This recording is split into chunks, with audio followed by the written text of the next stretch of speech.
Ladies and gentlemen, welcome back to the Champions Chess Tour Finals. This is the second to last day. Today we play the semis. First we had 8, that went down to 4, and yesterday Magnus Carlsen selected Maxime Vachier-Lagrave to play against him in today's matchups. It's a best of 6. First one to 3.5 points wins. If it's 3-3, we play an Armageddon. And just to clarify, Magnus didn't just get to choose his opponent because he's Magnus and everybody loves him. He was the top finisher of the round robin, and he gets this to decide. The other matchup is Jan Nepomniachtchi versus Alireza Firouzja. Folks, 15-second plugs. GothamChess chessboard at Walmart and Amazon. Should be on Amazon Prime shortly. Chessly launch sale price. The public launch sale ending on December the 27th. So if you want to get it by Christmas, you still have some time. Don't worry. Course owners, you guys get a little bit longer. And last but not least, the Gotham Europe Tour. This is version number 1. If this tour does well, going to be in 4 to 6 cities, 4 to 6 stops. Then the next one will be even bigger. It's going to be in Brussels, London, Vienna, Munich, probably Berlin, and maybe we'll get Paris in there. We're going to see. Link is in the description. That's all I have. Let's go. 4th out of 5 days, and this match, this tournament ends tomorrow. And then, in a few days, is the World Rapid and Blitz Championships here, not in my house. Couldn't fit the egos of all the chess players in here. In Wall Street, in the financial district, of New York City. Jan versus Firouzja. This is a very fun matchup. Very fun. So let's go. We kick things off. Alireza plays the move e4. We have e5, knight of 3, knight of 6. By the way, fun fact, for those of you who have already tried Chessly, I'm not going to plug anything, I'm just going to give you a little update. On Chessly, I've got the Scotch, I've got the Italian, I have the Ponziani, I have all of those openings. But one thing I haven't added just yet is the Petrov and the Philidor, and that should come in a few days. And that way you can put your whole repertoire together. And one thing we're going to build by the middle, hopefully, of next year is something called repertoire, where you can combine multiple courses into one, and that will be the opening repertoire that you play, and you can drill and exercise. You don't need to play the Petrov as well as Jan Nepomniachtchi does, but... against it, I will actually recommend d4, which is a very powerful line. But the grandmasters usually play knight takes e5, and like this, and then they play this. This is known as the classical variation. This is a very reliable, very good line. We saw Magnus play this with the white pieces against Jan recently, and they had a super complicated game. Jan, I would say, is the world's leading practitioner of the Petrov defense. He has played it in multiple world championships. Knight d7, knight f6 is a very common idea. And then black tries to play over here. The Petrov is actually a very interesting opening to play with black, but you really should be like 1800, 1900, 2000. There are much better openings to play before you play the Petrov, just practically speaking. Rook e8, rook e1, Nepo plays bishop g4. It's also a bit hot to handle. And we see the players here making their necessary preparations for their attacks. We see Firouzja lining up the bishops, lining up the queen, opening up the rook. Here Jan takes on f3 and basically says, look, if you don't checkmate me, in the long run, you're going to have a migraine. Also, you're going to have bad pawn structure. Knight to h5 is the move that Jan chooses, and he would love if the queens could get traded pretty soon, and white would have no attack. Firouzja's not in the business of trading the queens, which is why in this position, he very quickly darts his pawn forward with f4, f5, and follows it up with f3. So this is actually a very funny sequence. When have you ever seen 3 moves in a row, but it looks like a pawn went backwards? So the notation right now is f4, f5, f3. What? It's like the pawn is glitching through time. No, it's because there's 2 of them, right? There's 2 pawns. Queen h4, bishop back to f2. The reason he's making all of these weird moves is that he's using the queen as a piñata, and he's got a pawn on the d6 square, which will probably be captured. Queen takes h2 chosen by Jan, but by taking that pawn, he waves the flag in front of the bull, and the bull comes charging. Queen to f4, take, rook takes d6, and it is a very complicated and back and forth game. Knight to h5 played back by Jan. His pawn structure is healthy. All right, rook d8, and now he's taking over, because Firouzja is trying to get in with his rook, but again, in the long run, there is going to be one major problem in this position, and it's going to be the pawns of white. Because he has 2 sets of double pawns and black doesn't, black's pawns are healthier, more active, more agile, and they're going to be a problem in the endgame, which is why Jan is very confidently trading all the pieces. He's trying to trade the rook, he's trying to trade the knight for the bishop, and Firouzja ends up having to sacrifice a little bit of material to create counterplay, but Jan just...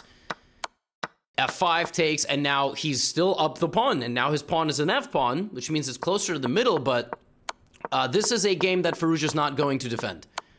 Jan is an excellent dynamic player, but ultimately,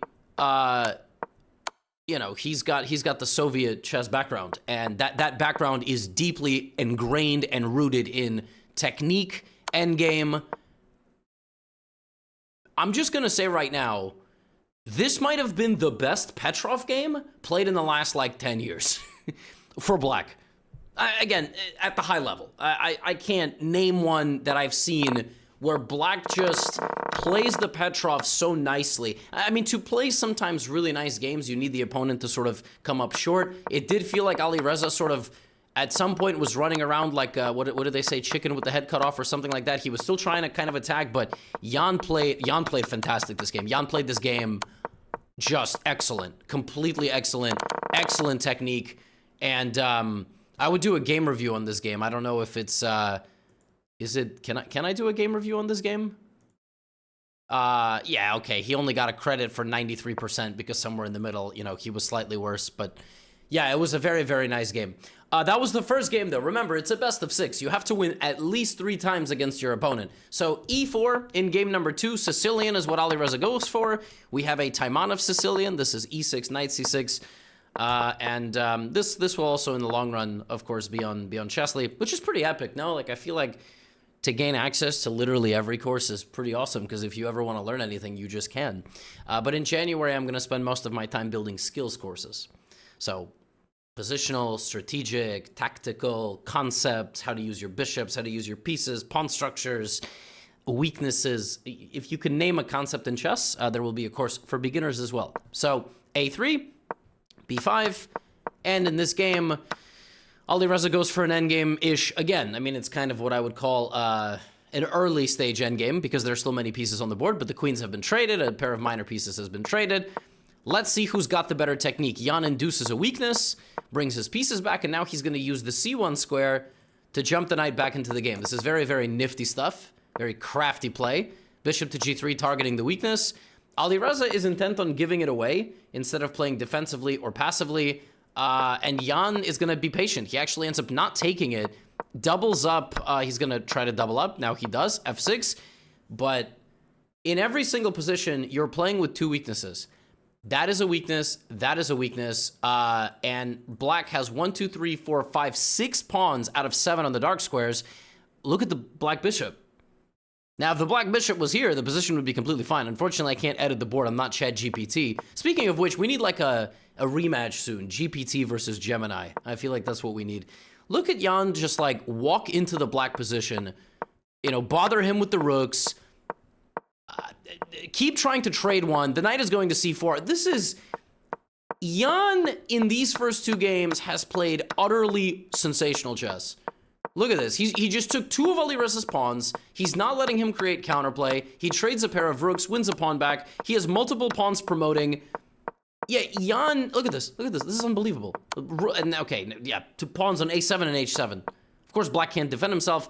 And if you thought the last game was good, yeah, this game was even better. I mean, Jan did not make a single inaccuracy in this game.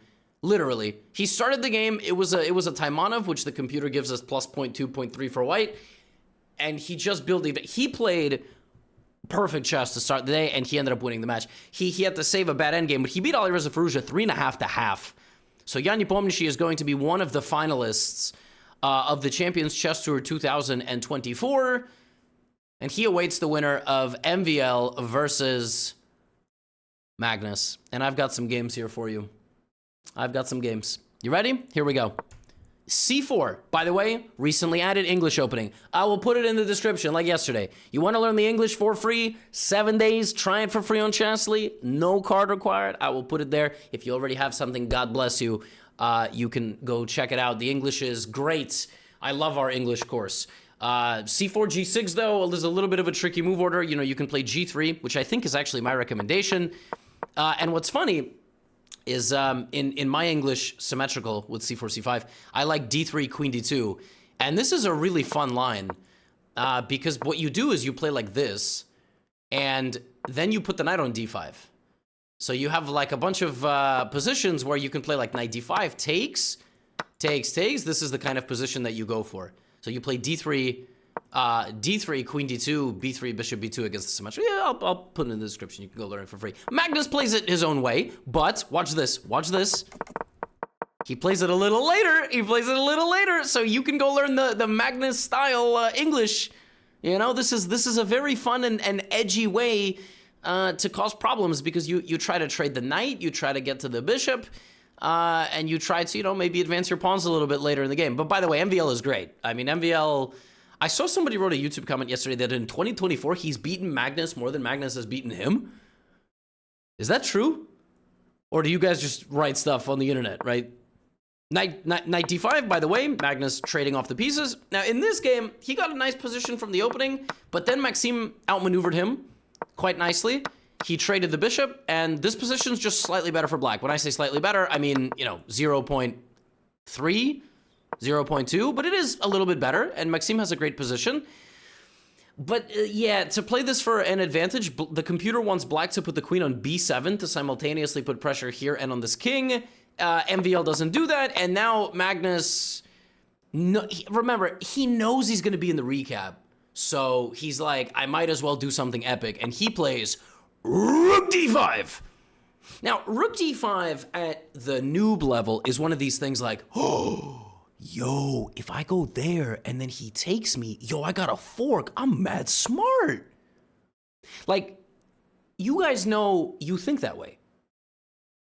You never stop and go, what if they don't do that?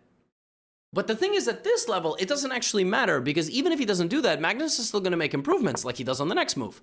So there's still some ideas here, and in this pressure, with 55 seconds on the clock, Maxime blunders. He plays 95. And I know it's only 0.1, 0.2, but it allows something really nasty. It allows rook takes c5, Magnus sacrificing the rook, kind of. If you take it, then I have rook d7, and if knight d7, there is knight d5 fork, because you cannot take, and if king d7, there is this. What's crazy here is Maxime forgot what game he was playing. He's not playing checkers. And crazy thing is king f8 is fine. He doesn't have to take the rook. The king hides and the rook survives, so it creates counterplay. But Maxime was probably just like, well, I gotta take the rook, obviously, and then he gets forked, and now he's much worse. He's much worse because the queen and knight cannot play against the queen. There's not enough counterplay. You needed the rook. The king needed to go hide, you needed the rook, and it gets really bad really quickly. The king never escapes. Magnus wins the second pawn. And I think even I could beat Maxime in this position. I don't know, we could test it, but I would imagine that with mate on the board, I would be able to figure it out. Queen c8, queen d8, and you take this, you actually just straight up get mated. So the king never got to safety, and Magnus wins game one. So you can go learn that English, and you can also win against a 2852 rated player online. Now his rating's gonna go down to 2838. Yep. Does it go back up? No, it doesn't go back up. No, it doesn't go back up. Okay, fascinating. I don't know what's going on here. Maybe the first time, like the first time the game is pulled, is it a different rating than the second time? Oh, maybe that's it. Maybe the first time the game is loaded, they have the higher ratings, and then after that they have the lower ones. Oh, I just solved the problem. Chess.com devs. The first time the game is loading, you gotta override because you're pulling the game in and it's taking the ratings from their Chess.com accounts instead of their, and then it keeps, yeah, I'm genius. I'm genius. Hire me. Hire me. Not for web development. Now, second game. Magnus plays the Sicilian defense. He plays the accelerated dragon, which is not yet on Chesley. I'm just gonna say that. D5. And we have a very odd move order. MVL plays like the Alapin move order. Then he plays h3 to stop the bishop from pinning him. And this is not something I've ever seen. This is a very funny bishop because it looks trapped, but not only can it go here, it can actually also take the knight. So if g4 had been played here, this is actually not completely ridiculous. It's a little ridiculous, but that's obviously why Magnus put the light squared bishop out there. It is happily going to perish. There it is. It's ready to take something. Queen b3, and we have take, 6 in a row. And then we have 2 more takes. And now Magnus just has basically the best position he's had in the entire tournament. Like, this is a technical feast. All right? Those are the positions he loves. All right, king is going to d7. All of black's pawns, by the way, earlier, remember the Alireza game when there was a dark squared bishop and 6 out of 7 pawns on dark squares? Well, here there's a dark squared bishop and all 6 pawns are on the other color, which is really nice because the light squares are taken care of and the dark squared bishop can zigzag, you know, like in the Goblet of Fire labyrinth, in and out. All right, knight a4, knight c5, king c7. But it was actually Maxime who very, very nicely converts an advantage, and now e5, pawn takes, and the bishops are opening up, and it is Maxime outplaying Magnus. d3, rook e4, this is excellent piece placement. Suddenly, all of black's really good pieces don't do anything. They just sit around, like they haven't moved. And your pieces are only as good as their targets, you know? Rook e1, rook e4, and all of a sudden, Maxime is just totally winning. It's not even close. He just has to stop the pawn. He doesn't. Here, he should have brought his king, I think. I think like king f1, and if bishop d4 had been played here, he can run the king all the way back. Or even to d3, because the bishop protects. But yeah, Magnus, with 15 seconds on the clock against 240, clutches it. And I think here he needed to play like something, I don't even know, rook f4, something totally ridiculous. The eval bar went on a roller coaster ride. Maxime had an extra knight. But then after bishop c5, he's going to lose his extra knight because he's getting forked. Now the game is just a draw, but Magnus only has 20 seconds. And now, you know, Maxime is going to try to beat Magnus the way Magnus beats people, which is 2 pawns versus 1, but it's almost getting mated. But now the king is kicked away, and now the pawn is going. Oh, this is complete chaos. Ultimately, what happened in this game is Magnus got behind in the game. Yeah, after h takes g4, you cannot take this because of this. Magnus got behind, and I think he just wasn't... He didn't manage his time great. He got into time trouble, and then he didn't have enough time to fight back when the position was totally lost. Like 116 to 328, I think Magnus kind of couldn't believe it. 15 seconds was just not enough time. I think actually if Magnus had a minute, he probably would have saved the position.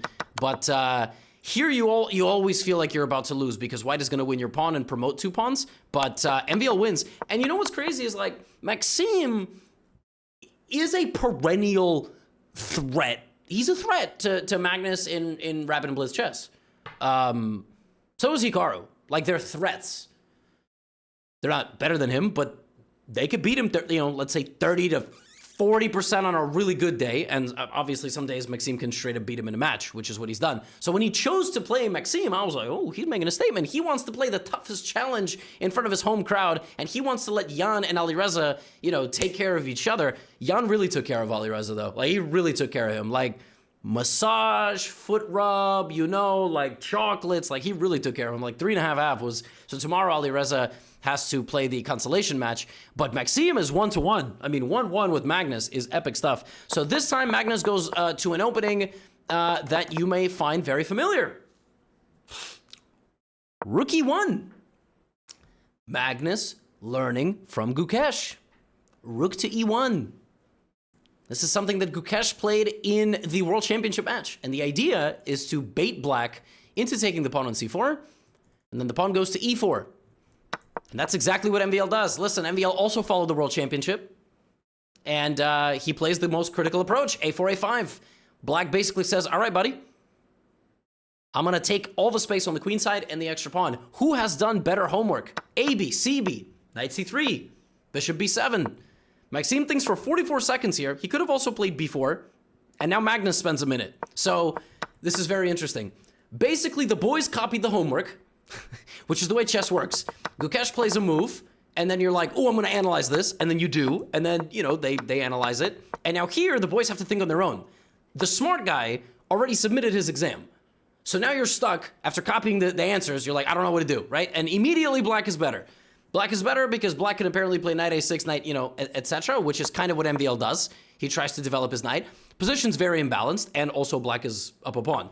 e5. Magnus going straight down the middle of the board with e6. I mean, this is crazy. What is going on? And black is now up 2 pawns, but it's not so clear. All right, because if you take on e6, I play knight g5 and I try to jump in here with my knight. So we have knight 7 to b6, a mistake, apparently. You probably should have taken the pawn on e6. The computer would do that because the computer would go, puny human, you can't be down 3 pawns, idiot. Like, what are you doing? But Maxime is human. He's not an AI. So we have pawn takes, rook takes, now knight g5. And in this position, Maxime could have played something so heinous. Maxime could have sacrificed the rook. Rook f2. What? And the point is that if you take it, I play knight a4. And whatever you go there with, after queen b6, the king can't run back. The king is stuck out in the open. King to e2, c3, like an absolute buzzsaw. And the king is devastated, absolutely obliterated in the center of the board. If Maxime had played rook takes f2 in this game, not only does he win this match, I feel like he wins the entire thing. I don't know who he's going to play tomorrow in the final. Well, I do. It's Nepomniachtchi. But rook f2 is Anthony Joshua Francis Ngannou. That might mean something to some of you. Might not. Like, that is a KO. And if Magnus ever hears this, he might take offense and be like, no, I would have made a comeback. And rook f2 is nasty. But he stopped short. Because rook f2 is kind of a hard move. You know, when I show you rook f2, I'm not saying I would have played it. Rook f2 was there. It was available. And that would have been nuts. Maybe Magnus saw it after he played knight g5. g4! Now rook f2 is actually not possible, believe it or not. Why is it not possible? Because after queen b6 checks, the king goes here. And if queen c7, you go here. So the king actually uses the little, balcony created up there and runs to h3. But rook takes g5 was also possible. This game was full of absurd tactics and complications, but now Magnus has like the hands, they're connected, they're holding on to each other. He gets rid of one of the pieces and creates a level of stability in the position, a huge flurry of pieces, and he's winning. What happened here was after knight e4, black maybe had one more moment. He could have just like slid the rook over, paused and said, what's up? And there is no knight c5 because this is a check and then you cannot take the queen. Rook e6 would have been nice. He would have had very good piece coordination. The second rook would have probably arrived in a moment on d8 or f8. Black's position is pretty good. There might have been a queen d4 in here, but he could play knight f6 back and trade like this. And obviously if queen b6, there is this move with an attack here. This is under pressure. The queen is hanging. But he plays there and a skirmish breaks out. He grabs pieces. And Magnus is winning. This is an endgame. He takes another pawn. You don't have enough pieces here to create counterplay. Bishop f6. Just no blunders. That's game over. Extra bishop for white. Rook e8, rook e7, rook h7. And after king g2, MVL resigned. An absolutely insane game. Like I said, the boys copied the homework in that game. But then were left on their own and it was pandemonium. Complete chaos. World Championship prep used in the Champions Tour finale. And yeah, pretty epic stuff. So, next game. All right, if Magnus wins this one, he makes it to the final.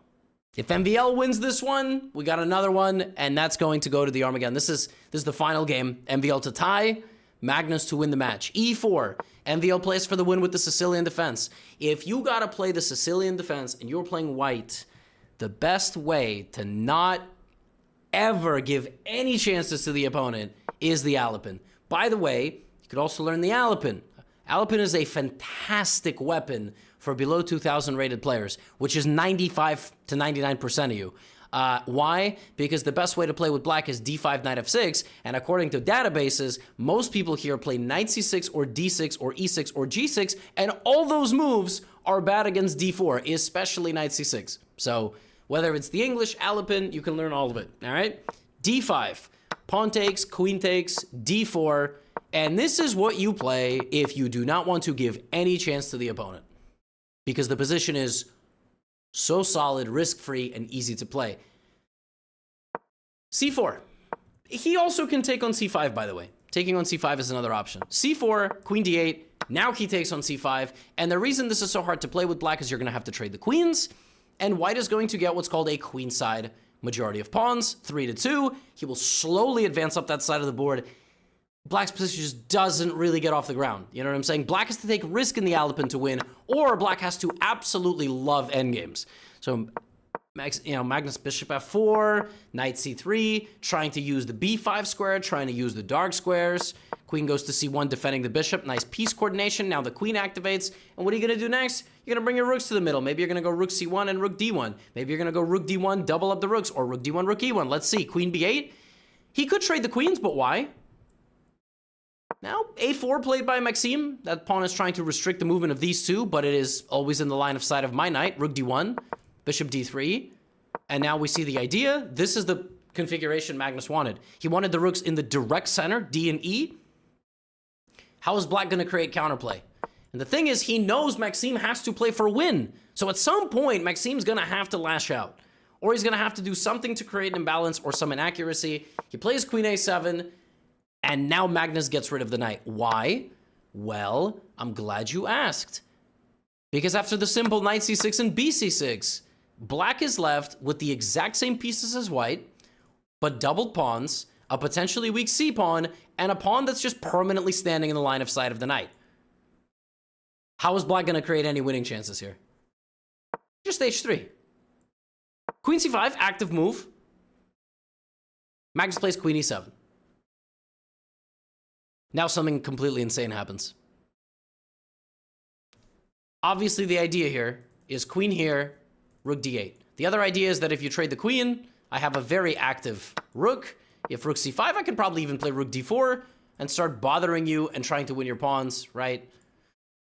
Well, folks, here, two players whose ratings are about 70 points apart. The average rating here is 2,800. Two players blundered. Checkmate in 3. This is a very famous tactical pattern. When you have two rooks, and you can attract a king to the middle, queen takes f8, king f8, and rook d8 is checkmate. It's mate. The knight has to block, it's mate. I've actually caught somebody with this pretty recently. I wish I could pull up the game. I remember sneaking it in, and black would have to go here and simply be down a rook. Maxime spent 1 minute and 40 seconds on this move. Yeah, Magnus missed it too. Yo, Magnus has missed mate in 3 multiple times, which is kind of crazy. Yeah, like they both missed it. Maxime thought for 1 minute and 40 seconds, didn't see queen f8, which is just so funny that, and Magnus just wants to play chess. Why would he try to end the game? Now the knight is going to go play defense, and now it's game on. I mean, yeah, white is still trying to win here despite being a pawn down because he's going to win one back. Magnus just really loves chess, takes the pawn on c6, is going for the pawn on a4, and now the boys have to play what's called a bullet endgame. An endgame with a minute on the clock. They have to play the entire game out with a minute, and if you're going to give a guy 5 to 10 seconds to make a move in an endgame, I would choose Magnus Carlsen every time. g5, he kicks out the king, and yeah, connected, protected past pawns, pawns that have no pawns preventing them from walking up the board. When they protect each other, they work really, really well, and it's just a matter of time. He trades it off, king c2, king is safe, pawns are going to get pushed, and in this position, Maxime resigns, as he is going to lose probably the remainder of his pawns, and these are not going anywhere. Something like rook a4, you play whatever you want, push the king back, take a pawn, put the rook on b6, and game is over. The finals are set. It is Magnus Carlsen versus Jan Nepomniachtchi. It's a rematch of the 2021 World Chess Championship. And the consolation 3rd and 4th place match, which I do think exists, and if it doesn't, that would be ridiculous, but 3rd and 4th place match is the matchup of the Frenchman. It's MVL versus Firouzja. Very, very fun matchup there. I'm sure the French commentary is going to have a blast covering it. Yeah, kind of crazy. Queen takes f8, huh? Queen takes f8. Wild. This move cost like $50,000, by the way, but Magnus still won. So there you go. Tomorrow's the end. That's all I have for you today. You want to learn the Alapin, you want to learn the English, any of these great openings that you saw today, I will put a link as the pinned comment and in the description. Get the chessboard at Walmart and Amazon. Check out the Europe tour. That's super exciting. I can't wait. If you made it this far, I'll give you a little bit more info. It's going to be like, we're going to have guests on stage. I'm going to try to get, in London, in Brussels, going to try to get either people in the chess world or athletes or people who play chess. We're going to do live Guess the Elo. There will be a VIP experience, meet and greet, photos, all this type of stuff. You can come early. Going to be awesome. Going to be like an epic chess production. live event style. So really looking forward. Europe, see you soon. And if this one works out, we're going to do a big one. I'm going to go to Poland. I get a lot of requests to go to a lot of places. Dublin, Ireland, and, you know, Poland and all over. All right? I don't want to name all the countries now because I'm going to forget some and you guys will be sad. That's all I have. Get out of here. The finals are tomorrow.